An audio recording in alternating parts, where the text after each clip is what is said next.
Abbas' tolerance towards Christians was part of his policy of establishing diplomatic links with European powers to try to enlist their help in the fight against their common enemy, the Ottoman Empire.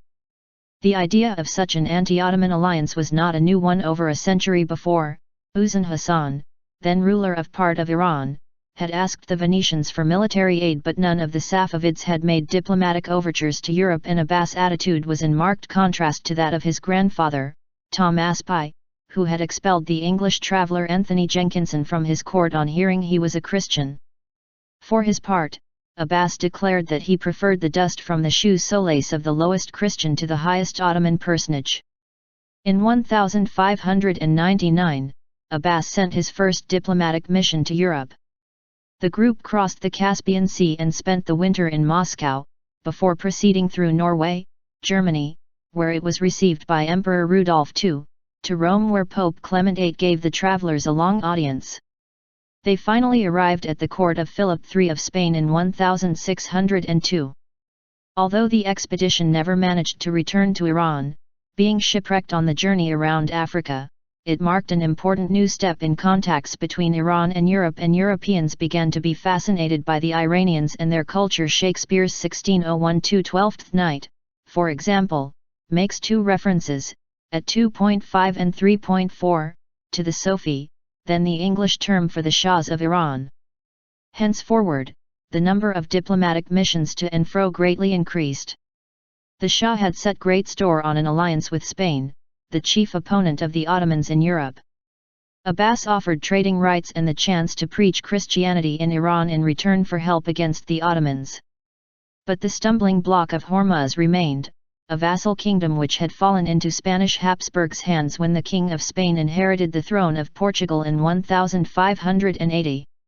The Spanish demanded Abbas break off relations with the English East India Company before they would consider relinquishing the town.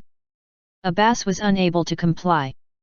Eventually Abbas became frustrated with Spain, as he did with the Holy Roman Empire, which wanted him to make his 400,000 plus Armenian subjects swear allegiance to the Pope, but did not trouble to inform the Shah when the Emperor Rudolf signed a peace treaty with the Ottomans.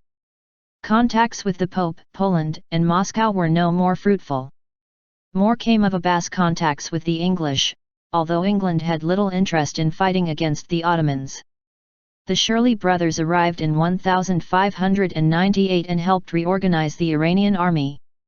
The English East India Company also began to take an interest in Iran, and in 1622 4 of its ships helped Abbas retake Hormuz from the Portuguese in the capture of Ormuz, 1622. It was the beginning of the East India Company's long-running interest in Iran. Succession and legacy of Abbas I. Due to his obsessive fear of assassination, Shah Abbas either put to death or blinded any member of his family who aroused his suspicion. One of his sons was executed and two blinded. Since two other sons had predeceased him, the result was personal tragedy for Shah Abbas. When he died on January 19, 1629, he had no son capable of succeeding him. The beginning of the 17th century saw the power of the Qizilbash decline, the original militia that had helped Ismail I capture Tabriz and which had gained many administrative powers over the centuries. Power was fully shifting to the new class of Caucasian deportees, many of the 100,000s ethnic Georgians, Circassians, and Armenians.